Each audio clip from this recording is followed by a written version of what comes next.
Gustavo, gracias por venir de nuevo. No, un gusto estar acá con ustedes.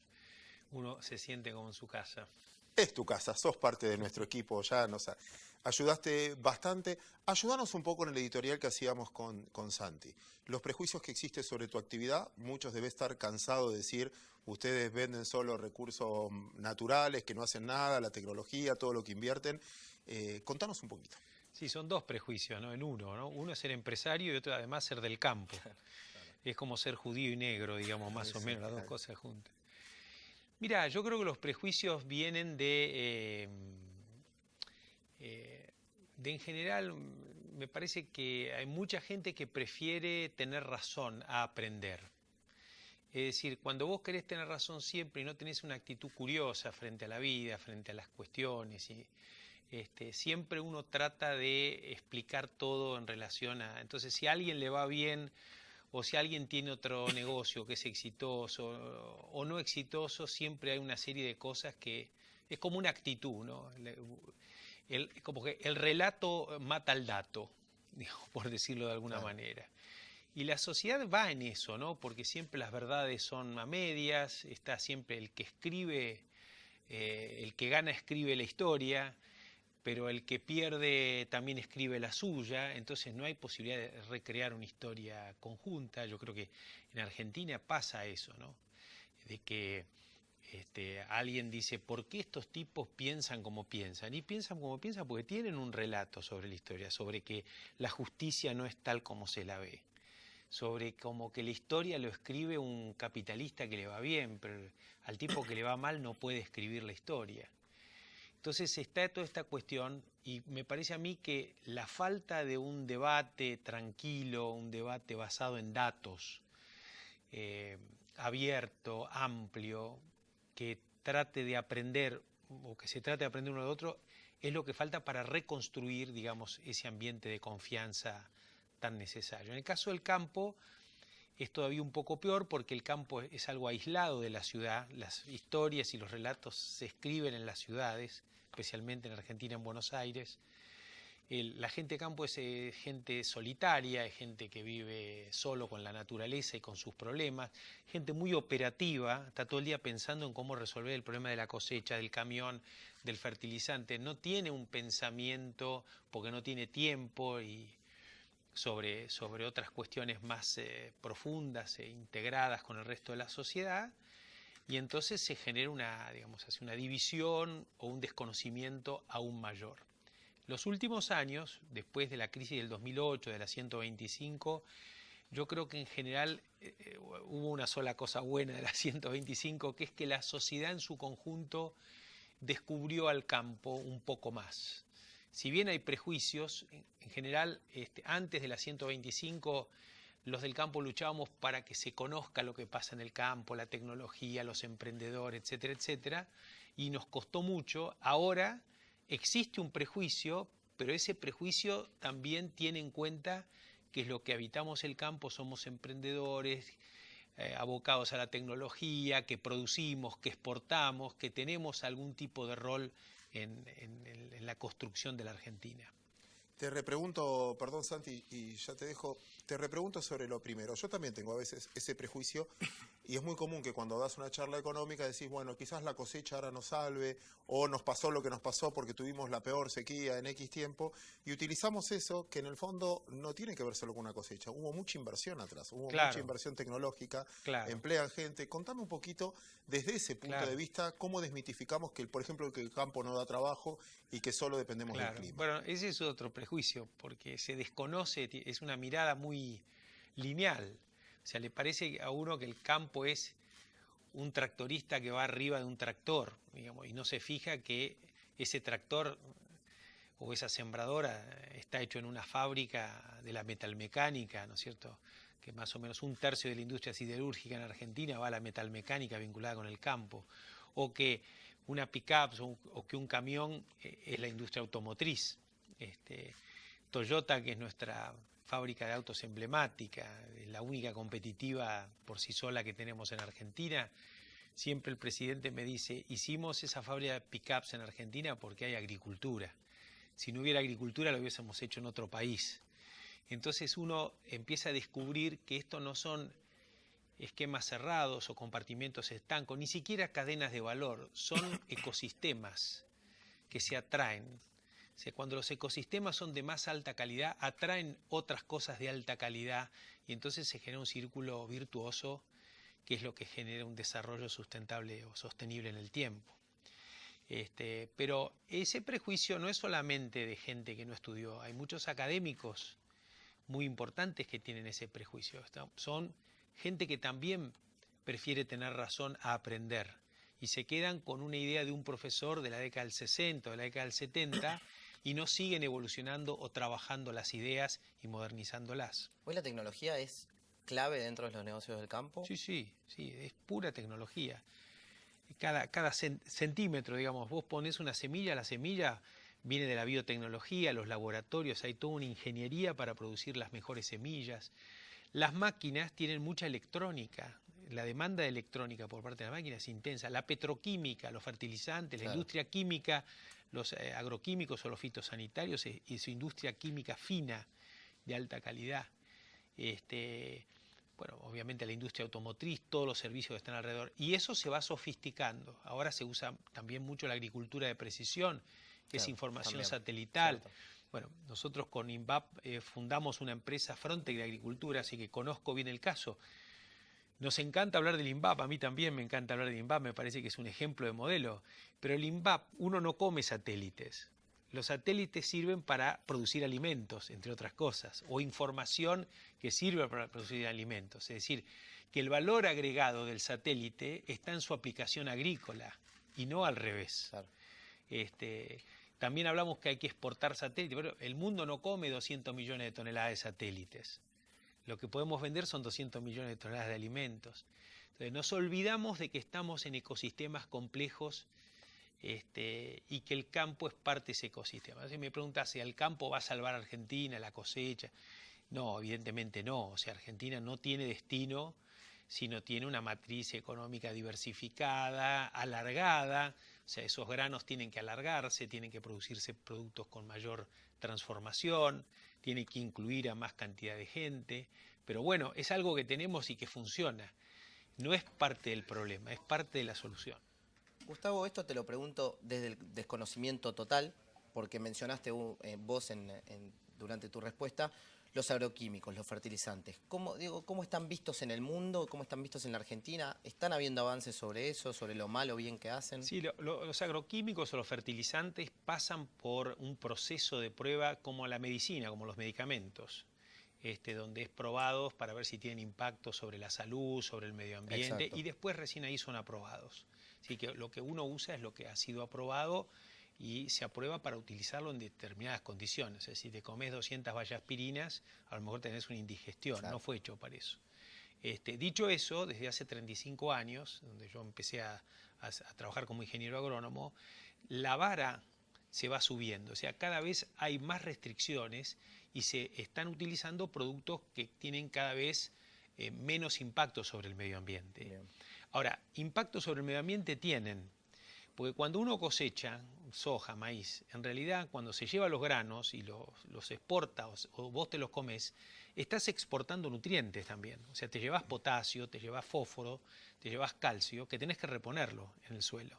Es decir, que no es neutro que vos coseches con la intensidad que se cosecha, tenés que reponer los productos. Por otro lado, si vos tenés malezas o tenés plagas, tenés insectos y demás, que compiten, la productividad baja, hasta te pueden destruir los cultivos. Bueno, uno se acuerda de la langosta, por ejemplo, u otros que directamente te liquidaban los cultivos, con lo cual tiene que haber algún mecanismo de defensa de los cultivos. Si no, realmente podrías tener impacto sobre la producción, el acceso, el precio. Cuando el precio aumenta, hay más pobres que dejan de comer.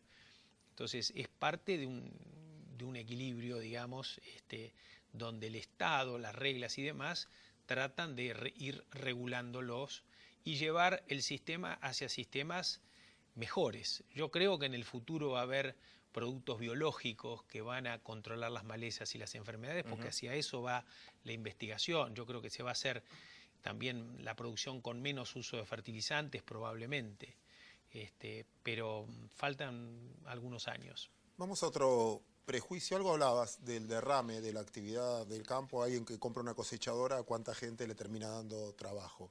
Pero contame cuán concentrado está ese mundo, si son 5 exportadores que manejan el precio, si son... ¿Cómo funciona desde el punto de vista de la macro? Sí, los exportadores son más o menos unos 20, la mitad son empresas nacionales, la mitad multinacionales. Y digamos, los productores somos más o menos 100.000 productores. O sea, es un sistema realmente bastante poco concentrado. Tienen que ser 20 los exportadores porque se necesita masa crítica.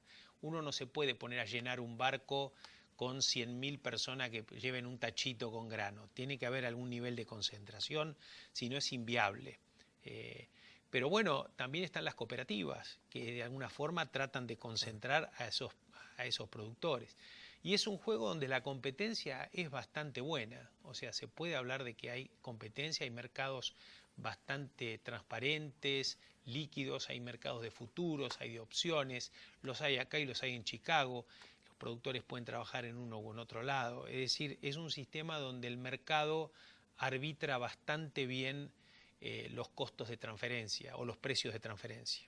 Gustavo, voy por otro lado, que es el impositivo. Podemos hablar la generalidad de la economía argentina con sus distorsiones varias y también, más abocado al agro, obviamente lo que tiene que ver con retenciones. ¿Crees algo que es momentáneo, que se va a quedar como fue el impuesto al cheque momentáneo? Mira, hay muchos trabajos que ya vienen midiendo desde hace años el impacto impositivo, pero de cada 100 pesos que vos ganás, más o menos entre 70 y 80 se lo lleva el Estado. O sea, vos de 100 que ganás te quedan 20. Vos imaginate a vos, digamos, que cobrarás tu salario o cualquier persona que lo haga, el incentivo realmente a producir e invertir. Por eso en Argentina no se ha invertido mucho en el interior en procesamiento, porque hay poco ahorro, hay poca capacidad de ahorro. Y encima no hay mercado de capitales, ¿no es cierto? Entonces, todo el poco ahorro que hay va debajo del colchón, o va a decisiones de corto plazo, o a cosas que no son virtuosas con el sistema. O sea, ese es realmente un desequilibrio que impide que no solo el campo, sino en general toda la economía tenga un acceso al crédito y una evolución y una tasa de crecimiento muchísimo mayor. Porque tenemos la posibilidad de crecer mucho más. Cuando me dicen, hay que crecer, no sé, al 3%, 4%, me da ganas de llorar. Yo quiero crecer al 10%. Y yo creo que si se libera el mercado de capitales y se genera esta especie de explosión productiva, es probable que estemos más cerca del 10 que del 3. Ahora, con esta presión impositiva es muy difícil. Obviamente, uno entiende, si sale de la cosa personal, de que realmente hay que generar una transición para que este 30% de pobres o 35% de pobres vayan teniendo una salida viable y que hay que hacer un esfuerzo muy grande. Me parece a mí que lo que nos falta no es las ganas de hacer el esfuerzo, nos falta la visión, la luz al final del túnel. Claro. Si nosotros tuviéramos la luz al final del túnel, yo creo que todos haríamos un esfuerzo, los empresarios, los trabajadores, pero orientados a esa luz. Y que esa luz sea más o menos fruto de un consenso.